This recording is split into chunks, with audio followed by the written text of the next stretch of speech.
Welcome to I dreams words. Team India రేపటి నుంచి అంటే 6 అక్టోబర్ నుంచి బంగ్లాదేశ్తో 3 టీ20ల సిరీస్ ఆడనుంది. ఫస్ట్ టీ20 ఆదివారం జరగనుంది. అయితే ఈ టీ20 మ్యాచ్ కంటే ముందు ఐపీఎల్ ఫ్రాంచైజీలకు గౌతమ్ గంభీర్ తీసుకునే ఒక నిర్ణయం పెద్ద షాక్ ఇచ్చేలా కనిపిస్తోంది. అదేంటి ఆ గంభీర్ తీసుకునే ఆ నిర్ణయం ఏంటి? ఐపీఎల్లోని ఓ 3 ప్రధాన టీమ్స్కు తగిలే ఆ షాక్ ఏంటో ఇప్పుడు వివరంగా తెలుసుకుందాం. ఇంతకుముందే కొన్ని రోజుల క్రితమే ఐపీఎల్ 2025కి సంబంధించి బీసీసీఐ కొన్ని రిటెన్షన్స్కి సంబంధించి కొన్ని రూల్స్ ప్రవేశపెట్టిన విషయం మనకు తెలిసిందే. ఆ రూల్స్లలో ఒక ప్రధానమైన రూల్ ఏంటంటే అన్క్యాప్డ్ ప్లేయర్. అలాగే 6 రిటెన్షన్స్ చేసుకోవచ్చని బీసీసీఐ తెలిపింది. అయితే ఆ 6 రిటెన్షన్స్లో ఖచ్చితంగా ఒక అన్క్యాప్డ్ ప్లేయర్ ఉండాలనే రూల్ని అయితే పెట్టిన విషయం మనకు తెలిసిందే. అయితే ఇప్పుడు దాదాపు అన్ని టీమ్స్ ఖచ్చితంగా ఒక అన్క్యాప్డ్ ప్లేయర్ని అయితే రిటైన్ చేసుకునే అవకాశం కనిపిస్తుంది. ఎందుకంటే జస్ట్ 4 కోట్లకే ఒక అన్క్యాప్డ్ ప్లేయర్ని మనం రిటైన్ చేసుకోవచ్చు. ఇప్పటికే టీంలో ఆడుతున్న కొంతమంది ప్లేయర్లు అన్క్యాప్డ్ ప్లేయర్గా ఉన్నా కూడా మంచి ప్రదర్శనతో టీంకి చాలా బలంగా తయారయ్యారు. అలాంటి వారిలో ముఖ్యంగా మనం చెప్పుకోవాల్సి వస్తే మన ఎస్ఆర్హెచ్ టీంలో అయితే నితీష్ కుమార్ రెడ్డి, మన తెలుగు కుర్రోడు, మంచి టాలెంటెడ్ ఆల్రౌండర్, పేస్ బౌలింగ్ ఆల్రౌండర్గా మంచి టాలెంట్ ఉన్న కుర్రాడిగా ఇప్పటికీ ఎస్ఆర్హెచ్ ఈ ప్లేయర్ని ఎలాగైనా రిటైన్ చేసుకునే అవకాశం కనిపిస్తుంది.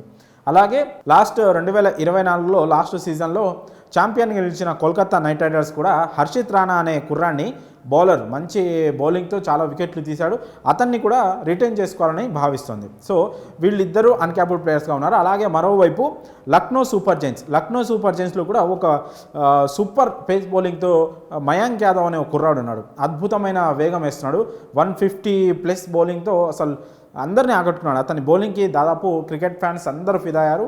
సో ఇప్పుడు ఈ ముగ్గురు కూడా బంగ్లాదేశ్తో జరగబోయే 3 టీ20ల సిరీస్కి 15 మంది స్క్వాడ్లో ఉన్నారు. సో వీళ్ళు ఇప్పుడు ఈ రిటెన్షన్స్ అంటే ఐపీఎల్ టీమ్స్ ఎవరెవరిని రిటైన్ చేసుకోబోతున్నాం అనే విషయాన్ని ఈ అక్టోబర్ 31 లోపు చెప్పాలి. అదే లాస్ట్ డెడ్లైన్, అక్టోబర్ 31 డెడ్లైన్. ఆ లోపు రిటర్న్స్ చేయాలి. అయితే ఈ అక్టోబర్ 31 లోపు ఎవరైనా టీమిండియాకి ఆడితే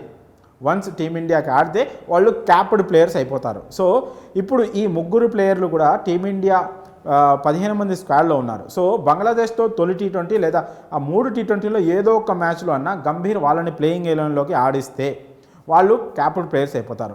అప్పుడు ఈ ఐపీఎల్ టీమ్స్ అయితే ఉందో ఎస్ఆర్హెచ్ ఉంది నితీష్ కుమార్ రెడ్డి కోసం, అలాగే కోల్కతా నైట్ రైడర్స్ ఉంది నితీష్ రాణా కోసం, అలాగే లక్నో సూపర్ జైంట్స్, ఈ 3 టీమ్స్కి గంభీర్ తీసుకునే ఒక్క నిర్ణయం పెద్ద షాక్ ఇవ్వచ్చు. ఎందుకంటే ఈ 3 టీ20లకు కూడా వీళ్ళు ఆడకపోయి బెంచ్ మీద కూర్చుంటే వీళ్ళు అన్క్యాప్డ్ ప్లేయర్గానే ఉంటారు. ఎప్పుడు 31st వరకు కూడా, ఆ తర్వాత అంటే ఆప్షన్కి ముందు వరకు కూడా అన్క్యాప్డ్ ప్లేయర్స్గానే ఉంటారు. ఒక్కసారి టీంకి ఆడితే మాత్రం క్యాప్డ్ ప్లేయర్స్ అయిపోతాడు. అప్పుడు రిటైన్ వీళ్ళని ఇంత బాగా ఆడుతున్నారు వీళ్ళని రిటైన్ చేసుకుందాం అనుకుంటే మాత్రం అప్పుడు మినిమం 11 crores అయితే వీళ్ళకి ఇవ్వాల్సి వస్తుంది. ఎందుకంటే మొత్తం 6 రిటెన్షన్స్లో ఒక అన్క్యాప్డ్ ప్లేయర్కే 4 కోట్లు ఇవ్వాలి. మిగతా వాళ్ళకేమో ఫస్ట్ ప్లేస్లో 18 కోట్లు, తర్వాత 14 కోట్లు, ఆ తర్వాత 11 కోట్లు, మళ్ళీ 18 కోట్లు, ఆ తర్వాత 14 కోట్లు ఇలా ఇవ్వాలి. అంటే లీస్ట్గా మినిమం 15 కోట్లు ఇవ్వాల్సి వస్తుంది ఈ ముగ్గురులో ఎవరు మ్యాచ్ ఆడినా సరే. సో అంటే 4 కోట్లకు వచ్చే ప్లేయర్ని 11 కోట్లకి ఇవ్వాల్సి వస్తుంది. అది ఎప్పుడు గంభీర్ ఒక్క నిర్ణయం తీసుకొని వీళ్ళని ప్లేయింగ్ 11లోకి తీసుకొని బంగ్లాదేశ్తో మ్యాచ్ ఆడిస్తే. సో ఇక్కడ గంభీర్ తీసుకోబోయే ఒక్క నిర్ణయం అంటే ఒకవేళ ఇప్పుడు ఐపీఎల్ టీమ్స్కి సంబంధించిన వాళ్ళ ఇంటెన్షన్స్ ఏంది, వాళ్ళకి ఎలా బెనిఫిట్ అవుతుంది అనే విషయాన్ని గంభీర్ పరిగణనలోకి తీసుకోవడం అది వేరే విషయం. ఎందుకంటే ఇక్కడ మనకి దేశం ఇంపార్టెంటు, టీమిండియా తరఫున ఆడడం ఇంపార్టెంటు, అది ప్లేయర్లకు కూడా కలిసి వస్తుంది. ఎందుకంటే ఒక్కసారి టీమిండియాకి ఆడితే వాళ్ళకు అన్క్యాప్డ్ ప్లేయర్ కాకుండా క్యాప్డ్ ప్లేయర్స్ అయిపోతారు. ఒకవేళ ఇప్పుడు వాళ్ళు ఆడుతున్న టీమ్స్ వాళ్ళని రిటైన్ చేసుకోవాలంటే మినిమం 11 కోట్లు ఇవ్వాలి. సో ఇక్కడ ఆటగాళ్ళకి బెనిఫిట్ జరిగిద్ది.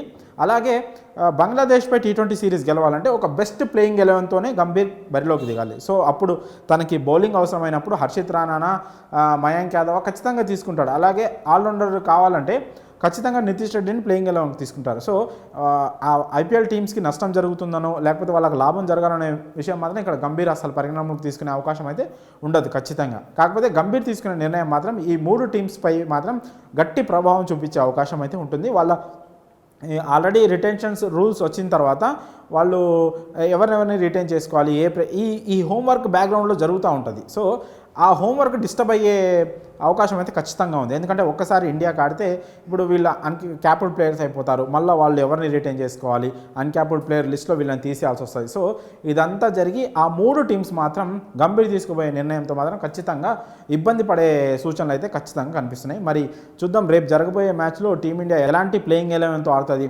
సూర్యకుమార్ ఎలాంటి థాట్స్తో ఉన్నాడు, అదే గంభీర్ ఎవరిని ప్లేయింగ్ ఎలెవెన్లో ఆడించి బంగ్లాదేశ్పై ఫస్ట్ T20 గెలవాలని చూస్తాడు అనేది మాత్రం రేపు తెలిసిపోతుంది. సో ప్లేయింగ్ ఎలెవెన్లో ఈ ముగ్గురులో ఏ ఒక్కరున్నా కూడా వాళ్ళు ఇప్పుడు ఏ టీంలో అయితే ఉన్నారో ఆ టీమ్స్కి కొంచెం ఇబ్బంది అయితే ఖచ్చితంగా ఉంటుందని చెప్పుకోవచ్చు.